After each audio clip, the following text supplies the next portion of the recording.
Yo, what's up? It's your boy Will Motivation, and today we're talking about my advice on the #1 way for you to get started investing in real estate. What's up, everybody? This is your boy Will Motivation, and with me I have Bryan Casella. What's up, Bryan? Well, what's up, man? It's about time we meet, bro. Right, I'm coming, right? dude. I've been watching your channel, man. First, let me let you kind of introduce yourself to my audience, the Motivation Nation. You know what I'm saying? So just introduce yourself. Tell us a little bit about your channel, and then I'll tell everybody how I actually came across your channel. Cool. Everybody calls me Steve, ladies and gentlemen. 31 years old out here in Los Angeles, California. Jumped onto YouTube when I started my real estate career. And when I started in real estate, selling real estate, not investing, I noticed that, when I was looking for stuff on YouTube, I couldn't find it. Right? I couldn't find people to mentor me. I had people who were 40, 50 years old who had been in the business 20, 30 years, and they weren't doing the hustle that I was doing. I wanted to go door to door, cold call, and just, roll my sleeves up and get to work. And I said, why not document the journey? Right? And that's what I started doing. I started, recording stuff. And if you go back to my channel, you can see my first videos. You see the black bars on the side, the bad audio quality, 20-second videos, because I didn't know what I was doing. Right. But I just took action, right? Yep. And you fast forward now, I started having success, getting recognition. Now, even recently, bro, I booked. I don't think I told you. I booked March 4th and 5th. I'm going to Australia, and I'm speaking with some of the guys from $1 Million Listing. It's gonna be cool. Oh wow! Congrats, dude. That sounds dope. Yeah. So that's pretty much it, everybody. Real estate. I have a past in athletics. I played in college. I played overseas a couple of years, and because of injuries, I stopped playing. And I went through like a year of depression, trying to figure out what I wanted to do with my life. Because from age 10 to 24, 25, it was 3 words: basketball, basketball, basketball. And I had a degree, didn't know what I wanted to do, and all I did was say, okay, I'm disciplined. I'll work harder than anybody else. I'm committed. Where can I take the energy and get the most out of it? And I just said, real estate is the way to go. I don't have to climb the ladder.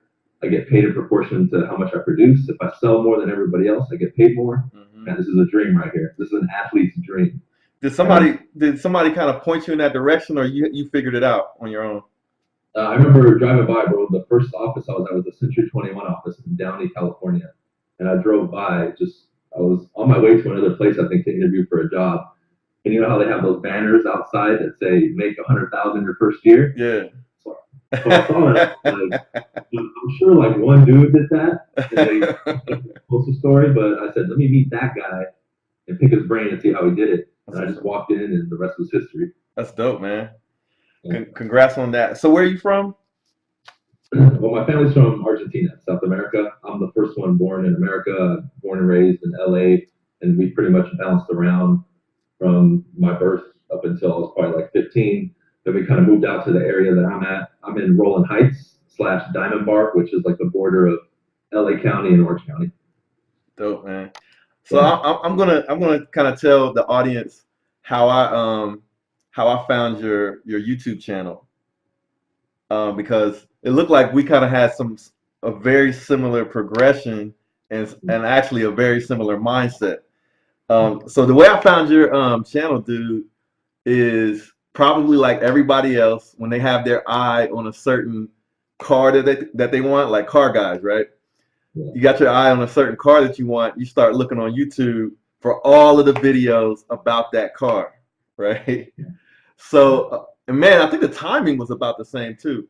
But I think you got your GTR. And I think I had the same color GTR right after you. And I was looking at all of the videos of the Nissan GTR. And I found your channel. And you know what?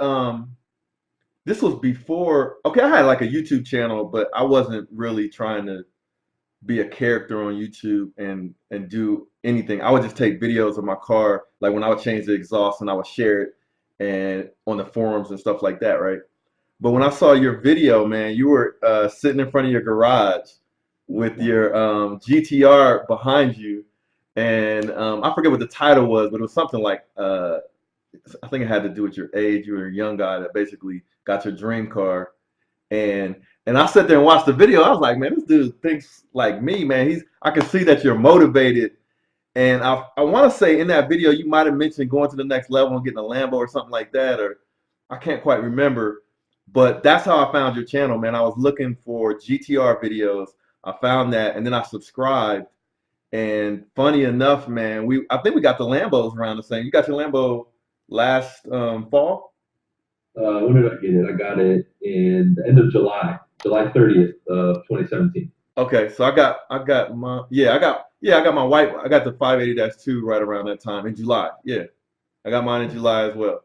So that's how I found your channel, man. And I really your message was resonating with me, and I like following people that are on a trajectory to get ahead. Because I know people like that, and there's kind of like some common denominators among that personality type, right? Where people are like, you know what, nothing is going to stop me from getting to the next level that I want to achieve. And I saw that in you in your video, and I was like, yeah, I'm gonna subscribe to this dude because I know he's gonna get that Lambo or whatever it is, because I can see, I can see it in your intensity. So anyway, man, that kind of brings us to today. I think at some point we got in touch with each other. I started commenting on your videos, and I loved watching when you got the Lambo and all of that, man. So why don't you tell us a little bit about what are some of the fun cars that you've owned up until grabbing that Lambo, and then we can talk about the Lambo a little bit too. Cool, for sure. And yeah, that video blew up, and how to buy a supercar in your 20s. Yeah. That's the video I had kind of go viral, and then it got up to like 250, 300,000 views. It was pretty cool. Dope. Let's see. So, back in the day, being a little youngin', I always had, Hondas and Acuras and that kind of stuff. I never really built them, but my taste when I was a kid was always into the high-end cars. I remember looking at the R34 and the Subaru and just, salivating because I always loved the tuner cars. That was more my style. Mm-hmm. So when the Fast and the Furious came out, I was probably 2001. I was like 15 in high school. Mm-hmm. I was like, oh man, like everything, and everybody knew about these cars. Yep. It drove me to do it. But at the time I was playing basketball and I was like, okay, whatever, I can save that for later. Mm-hmm. So you fast forward, when I finished basketball and got into real estate, that's when I really started putting my nose down and saying, okay, let's get some of these cars. Mm-hmm. And I remember the first car that I got, I was about 4 months in the business, closed a couple of deals. I got an Audi. I got an S-Line, but it was an A4, okay, right, with the whole S-Line package. Yep. And the reason I got it was because it was the turbo and it was a 6-speed. So I was like, oh man, I remember seeing a video of this S4 in Europe. Yep. But I was like, I don't want a supercharger, I want a turbo. And the only turbo model they have is the A4. So it was a 2014 super souped up black optic package with like a stormtrooper, like the perfect car, man. And I walked on the showroom floor. I told the guy, I said, look, this looks exactly like what I want. If that's a stick, I'm buying it right now. Go look at it. And I looked at it. It was 6 feet. I was like, sold. So I literally, on the spot, I bought it, right? So I got that car. Dude, I probably put 20,000 miles on it like in a year and a half, man. I was still hustling, going door to door and doing my real estate thing. So I was driving all over the place. And when I bought that car, 2 months later is when the thought came about getting a GTR. Okay. Right? Okay. So the Audi was a car I knew I'd have. Didn't plan on keeping it. So I started working at about, so I got that car in November of 2013, the Audi. Mm-hmm. And I bought the GTR 2015, like May of 2015 or something like that. Yep. So it was about a year and a half. Okay. Right? I kind of set that goal for that summer. I wanted to have it. I traded it in. I put a lot of money down on the GTR. I think I put like 50,000 down or something like that. Yeah. Right. Yeah. So I get the GTR and I wanted a whiter blue track edition. Right. That's what I wanted. That was on my wall. And I remember just looking, I was like, man, I can't find a track edition. Then right when I was ready with all the money and I was like, let's do it. Boom. One of them popped up in San Diego. Blue one, right? Yeah. Yeah. Some dealer, Nissan Poway in San Diego. I called them. Uh-huh. Is that the right price? Because it seemed cheap. They're like, yeah. I was like, all right, I'm driving down right now and I'm buying it. He was excited. Yeah, dude. And even thinking about it now, it excites me. I remember when I was coming back home, getting onto the freeway, we had to stop and I launched it. And it scared me, bro. It was so fast. I I brought my girl with me. I was like, "You see how fast that was? Like, goddamn!" And then so we're driving home, and just the excitement of it, bro, was like I remember just looking at it in the garage, like opening the door, like, like sending pictures to everybody, all my cousins back in South America, like, no, bro, you got it. What the hell? It was just like it was chaos, man. Like all my neighbors were like, "Dude, you got Godzilla?" I was like, "Hell yeah, man!" Seeing everybody rides, enjoying it. That's dope. After I got Godzilla, about 3 months later, I bought the Subaru. I got a really, really good deal. I found it off Craigslist. This dude blew the motor, What but color? What color is it? it's a white. It's a 2007 WRX STI. It's a Hawkeye. So that's my favorite year, right? Okay. All right. I got it for 7 grand, man. Oh Seven, wow. yeah. So that's at the shop right now. They're still putting a new motor in it, but I drove that around for a little bit. It was okay. I mean, the motor wasn't completely blown, but Mhm. it was still fun. I had a little Yeah. blow off valve on it, so you could hear it. I went to get that back, and let's see what else I got. I picked up a lifted truck a couple months ago. Most recently bought a Supra. I got an original twin turbo Supra. I you got that you one off Craigslist too. you want me you want me to edit that out or we can Nah, leave it in there? you can leave it, man. That's a little teaser. I told people that I bought one of the Fast and Furious cars anyway, and 90% of the guesses were the Supra. Exclusive. We got an exclusive. Someone revealed it, and these weren't, but I got it for 23 grand, which Nice. is a steal for a twin turbo. Oh I mean, yeah. that's a steal. Yeah. The supers are Uh, beastly. that's what I have for now, right? In the works, I think the next car I want to get, dude, I really want to get an R34, man. I know it's illegal to get here, but like that's just for me. If I had that car, that would be like my daily. People are like, you can't daily it. Like I would take that car on listing appointments with clients. Man. I'd be like, what's the but we'll see Fast and the Furious. I got that car. That's dope. I've just always been a Japanese guy, man. Like I like some of the classic American cars, but the Lambo for me, I think for a car that I would drive, because Mhm. every car I have, I drive. I don't Yeah. have any, garage queens or any of that. The Huracan would be like the highest that I think that I would pay and drive. Yeah. If I buy an SV or a Koenigsegg or something like that, that would be like in the warehouse of the cars where I'm like, you know what? Let me show off here. Come to my Yeah. warehouse. Yeah. I Have want to drive the cars, right? So I don't have any problem. Once I fix up the Supra a little bit, you're going to see me driving every day or every other day, right? what color is the Supra? Black. So we have similar taste in cars, man. My GTR was the exact same color as yours. I had an STI as well. Mine was white. I had the pearlish white. It was like a 2012, I think it was, something like that. Yeah. Um, but man, you're the Huracan, dude. But before we jump into talking about the Huracan, um, I like to like talk about some of the things about my guests. So I call this series Supercar Interviews, and for me, I imagine myself as a kid because I used to always wonder how people made money to be able to afford nice things, right? So I'm doing this whole series for those of us out there. It might not be kids, but might be young people or people that are just trying to get to the next level, right? And they're like trying to figure out how they can afford some of these cars, man. But also, those of us that have these supercars, man, a lot of us have come from humble beginnings, and we're just like the people that are watching. It's except we just made it to that next level. So I like to talk about like what are some of your hobbies, man? Things you like to do, and like you mentioned, basketball. That's something I'm into as well, especially when I was younger. My knees don't hold up as well now. But yeah, man, tell us about some of your hobbies, dude. Yeah, that's what. I mean, I've had my surgery and all that, but I'm still playing, still dunking on people, so I'm having a good time. Ah, you still dunking on them? That's easy, man. Oh, dang. How tall are you? 6'2". Dang, yeah, my height, man. I used to be able to get it on, but these days I don't think so. Well, not like before. I'm still dunking. Before I could do tricks, now I can't do tricks anymore. That's what's up, though. Yeah, I mean, I'm a very, very voracious reader, bro. I read a lot. I read like a book a week. Always, reading on investing. I love studying sales. I started really reading a lot about real estate and biographies of agents who are really successful, top level entrepreneurs. Managing, leading. Because now I have a team, right? I have like 7 or 8 employees under me, and just learning the next thing that I know is going to help me grow, right? And let's see, what else am I doing? I got back into boxing recently. I used to box a little bit when I was younger. now that I'm going out a little bit regularly, I gotta make sure I'm still sharp, Right, especially with the Lambo. You know. So, been watching a lot of Roy Jones too, so I'm getting back into. Let's see, dude. Other than that, man, like I went a year and a half ago, bro. I actually went vegan, and I've been vegan for like a year and a half now. So I've been really focusing on health and fitness too, not just playing basketball, but lifting weights and that kind of stuff. That's what's up. I've been going to the chiropractor, so I've really been focusing on that, doing yoga. I've been doing some yoga too to help me with flexibility because, with all the injuries, I'm sure you can relate. And as we get older, it's really important that we stay nimble. You know what I mean? Yeah. It makes it so much better too. Other than that, man, I'm a real simple dude. Cars is a big hobby of mine, and I'm always mixing it up with the car guys.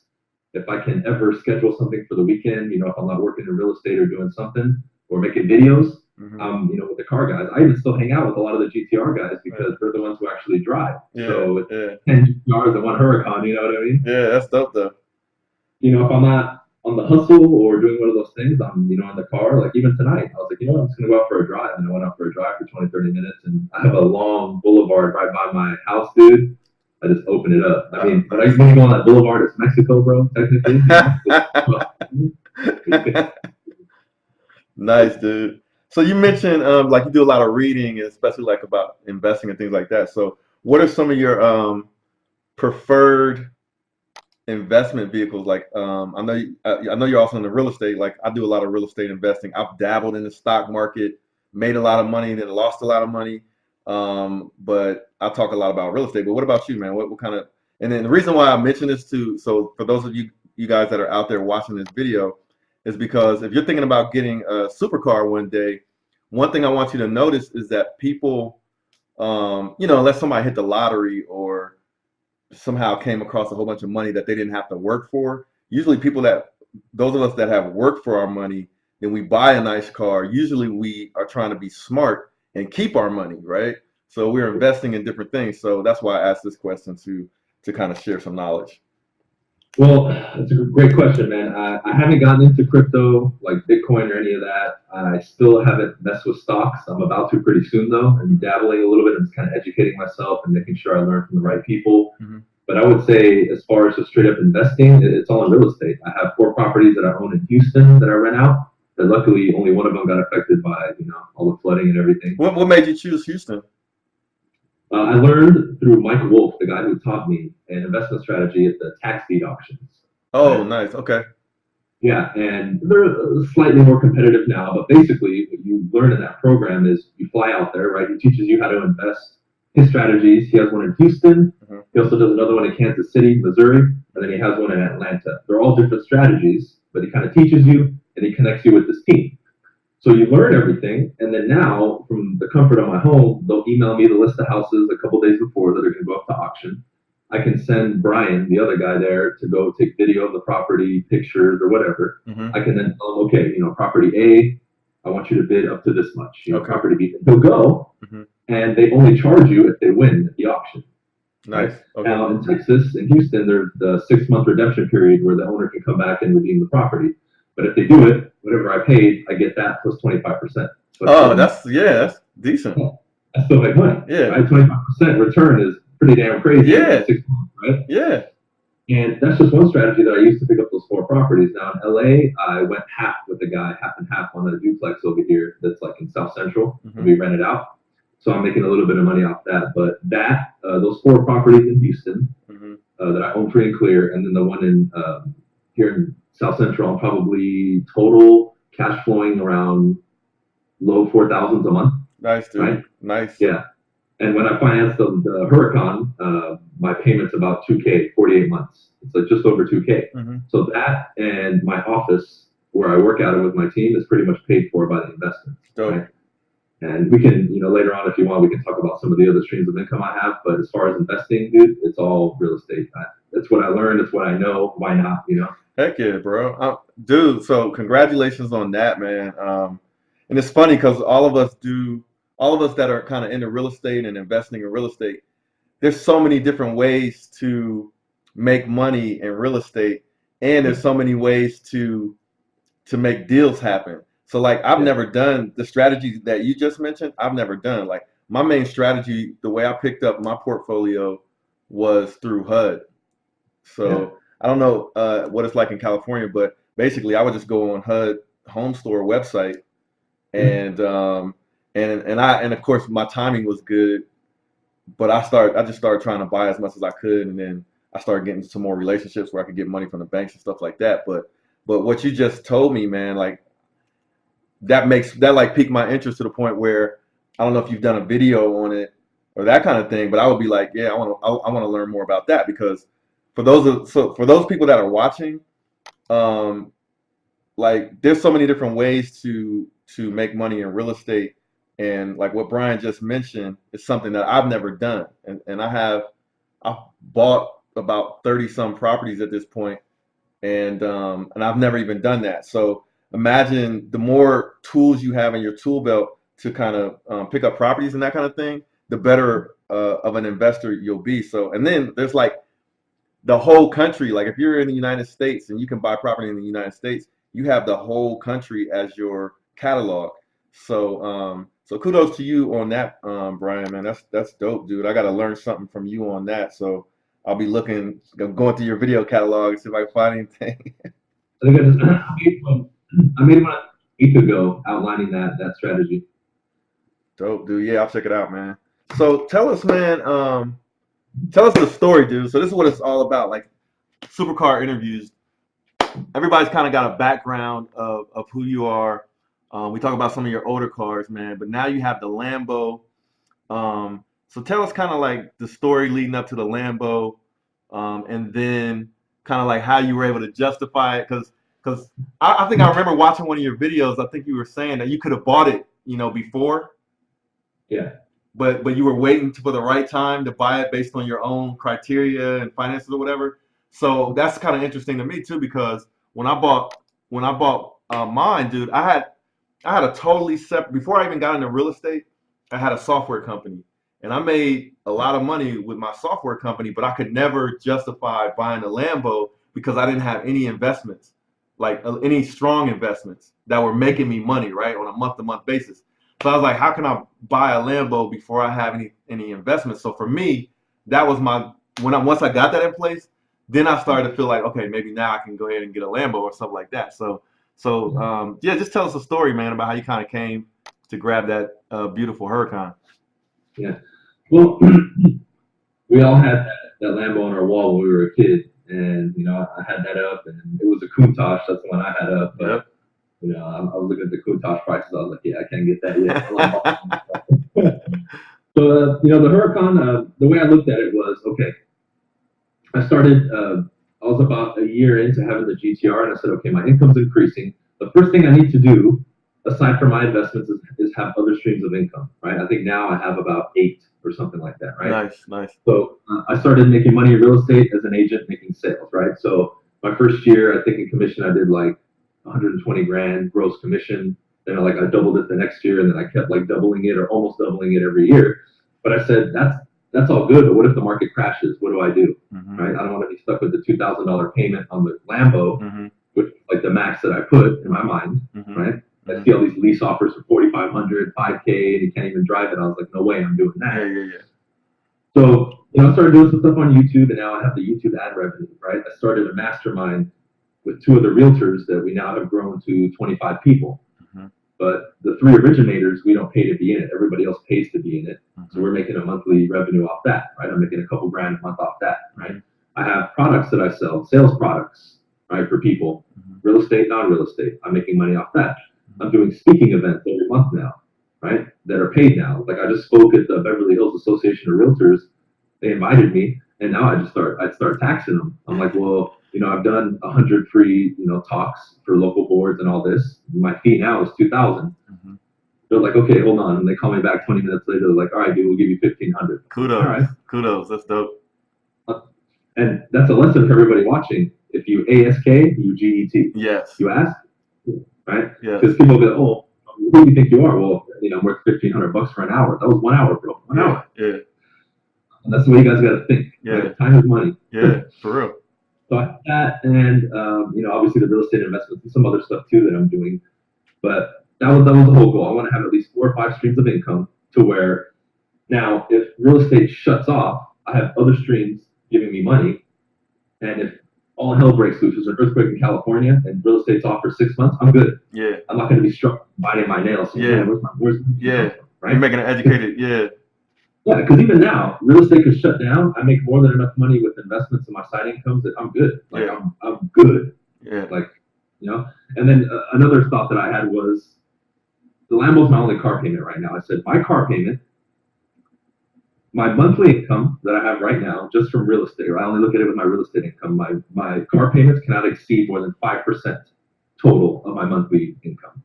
Right. So for everybody watching, that means I have to be making 40 grand a month consistently if I'm going to have a $2,000 car payment, right? If I'm not banking at least 40 grand consistently for the last 3, 4, 5, 6 months, then I'm not going to take that risk. Right. Yeah.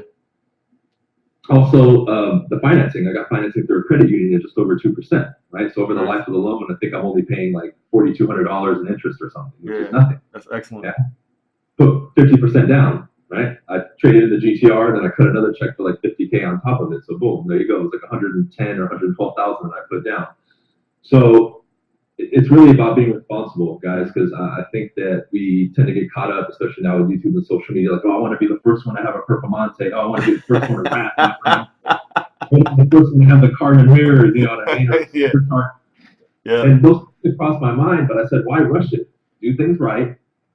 Because at the end of the day, why would somebody do that for validation? You know, I don't care how many likes I get on the video. Right. I would rather do it the right way than teach people a lesson and say, hey, this is how I did it right. I'm not struggling. Yeah. I'm not lifting my mom with a Lambo. Right. Good, comfortable, and I have a Lambo on top of it. Right. You know? Yeah. Dude, that's admirable, first of all. And congratulations, second of all.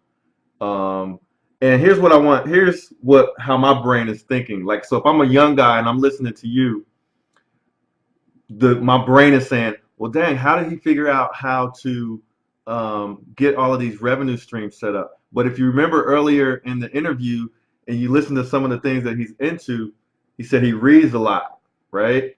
You're reading a lot. Obviously, he has a go-getter mentality, and he's not sitting around. You know, I imagine you're not sitting around playing video games all day, or on the couch, whatever. You're probably out hustling, man. And so for those of you guys that are out there kind of watching, and you're wondering like, how did he set up all of these revenue streams? The more things that Bryan does, or the more things that anybody does that's an entrepreneur or a business person, the more you get into and the more you expose yourself to, the more you can potentially, your eyes will open up to opportunities for you to make money. So for example, if you're paying attention this far into the video, then you might just have had about 5 or 6 different things thrown into your mind that you can go and start to research. But if you were on the couch playing video games, smoking weed or something like that, then you might not have even, you might not have been able to even expose yourself to the possibility of learning a new way to make money. So I want those of you that are out there watching this to kind of pay attention to some of these critical things that Bryan is sharing with us, man, because it's not every day that you guys can meet somebody that has worked their way up to a Lambo, right? Yeah, and I want to add something to that, Will. 2 things. Well, one, for everybody listening, I've been in the real estate game just over 4 years. So this started not 10 years ago, not 15 years ago. This was done quickly. Right? At a seminar, I met a dude who was making millions online. And I was looking at him like, how? How are you doing it? Right. That's what sparked ideas for creating products. He was selling product, doing webinars and stuff like that. I didn't know how to do it, but I said, I'll put it together. Yeah. I'm doing it now. Yeah. Right? And I'll release a product and people will buy it. Right? Because we have an audience now. Doing more YouTube videos, all that kind of stuff. I would see other people do it. I'm like, I don't know how, but I'm going to do it. I'll figure it out. Yeah, right? Exactly. Even if you watch my products now, bro, my products are not high class, not all edited. You see me turn the camera on, talk, turn it off. You said for your products, you said? Yeah, for my product. I mean, the information is really good, but it's not fancy. Yeah, yeah. I'm all about, okay, I'll shoot first, ask questions later. You know what I mean? That's the big. disconnect for everybody is you may be watching Will and you're feeling good watching him, but how much of what he's teaching are you actually implementing, right? Like if I was in your area, bro, I'd be like, bro, what is it? I'll pay you, 2, 3 grand, whatever you want. Teach me how you invested in what you did, and I'm just gonna absorb it. Because then I can pay him 2 grand, and then I'll make millions. Bingo. That I gave to him. Bingo. And that's another thing is people want everything for free now. That online guy said, bro, here's 2 grand. Let me spend a day with you. He's like, okay. He had never been offered that, but I was like, I know the money will make him say yes. I was like, what is it gonna take, bro? I'm like, 2 grand. He's like, okay. That's and dope. I spent the day with him, and I just shut up, watched what he did, and took notes. And I recorded the whole thing, took that home, and now I'll 1,000x that investment in years easily. Dope, man. And so, like me watching you implement some of those revenue streams has kind of motivated me because, like, yourself and a few other YouTubers out there. I'll shout out Tanner J. Fox. He's out there in Cali too. He's got a Lambo as well. He does like online classes. And a lot of people that watch my channel are like, dude, do you do an online class? And I'm like, well, I'm not really here to make money off of YouTube or even sharing knowledge. But, knowledge, if I have some knowledge that I can share for $500 and somebody can make, $500,000 off of something that I share, I'm sure that they would be happy paying $500 for it. So I started thinking, and it's another revenue stream, and it will allow me to do more free content as well because I can get some revenue going in. So yeah, man, I'm really excited that you actually took the time to share this with my audience. I'd be glad to do the same with your audience with whatever you would want to ask me or whatever, man. But just shout out to you, dude. I'm watching you. Like I said, I was watching your videos since the GTR. I want to come out to Cali. I want to come out for that car week or something like that. Car week. I don't know when it is, but there's so many. Hard to know which one you're talking about. So I'll figure it out. But at some point, I want to come out to the West Coast. I want to bring my car and I want to hang out with you guys. Whatever you want, man. You got a place to crash, dude. Hey, I appreciate it, man. Likewise, dude. And I'm sure we'll connect. So another thing, like for people out there that are hustlers. So one of the things I'm thinking when I meet Bryan is I know how to make money. I know how to create value. So I'm gonna figure out a good way for me to connect with Bryan to create some value for him, and maybe both of us can make some money doing some things. So if you are watching this and you're trying to like figure out how you're gonna make things happen, you just gotta think outside of the box. Like you might have an opportunity to meet somebody, or you might know somebody that's doing something, and maybe you can bring some value to them. You guys both can make more money. So just think outside of the box, man. So Bryan, man, kudos to you. I appreciate you taking the time, and I'll let you close, man, with any words of wisdom that you might want to share with the people on YouTube or on my channel. Likewise, man. Very much. I know this has been a long time coming. Yes, sir. So, for everybody watching, the one takeaway this is doesn't matter where you're from. We live in a age now where, like, even when I started, seeing stuff like this was rare. You have to do it in person, right?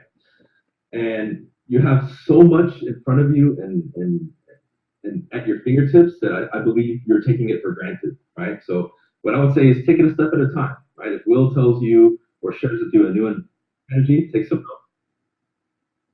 put some action on it, right? Don't just watch, and do nothing. Take it one step at a time, right? I had to learn to go to the door. I did that.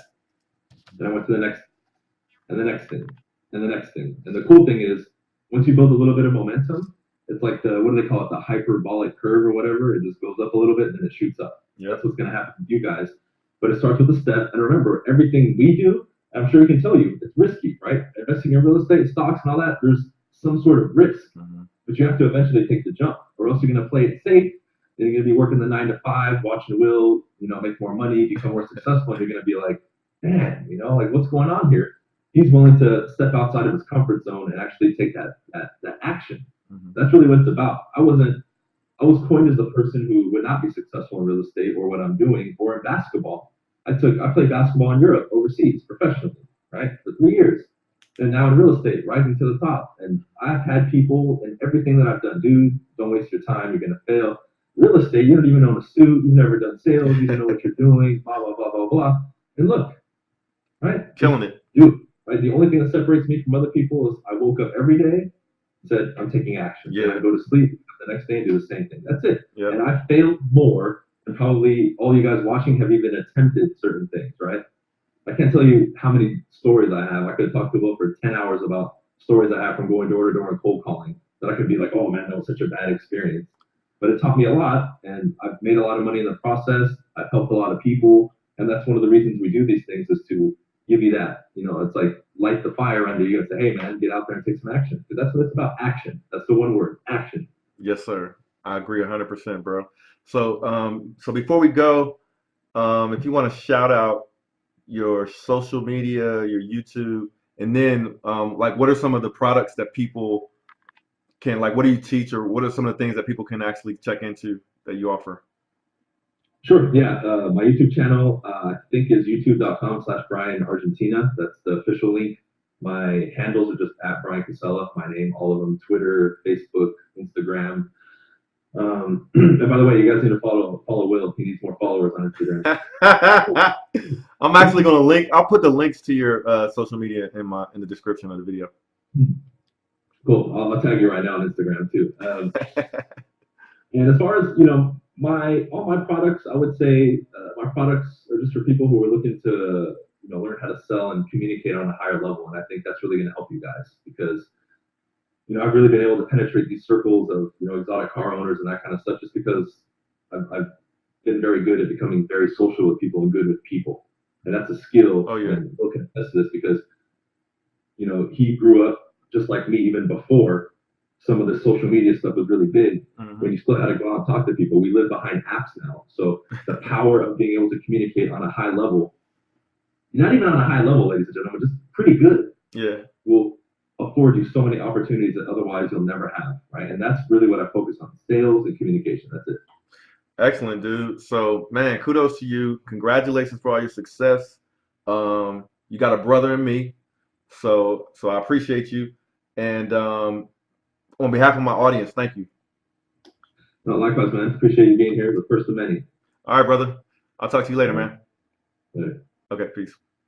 Hey, I just wanted to say thanks for watching today's video. There's a lot more to come. Hit that like button for me and subscribe to my channel. A lot of you guys have been asking me about when is my online course going to be ready. Well, I have good news for you. My online course is completed. I'll put a link in the description of this video where you can click on that link and get a 40% discount off the course. That'll be for the first 50 students. So if you're ready to take the online course that I've basically laid out everything that I know about how to invest in real estate, click the link below or just go to www.willmotivation.com/invest. And thank you guys for taking the time out to watch today's video. Hope you learned something, and I'll see you in the next one. Peace.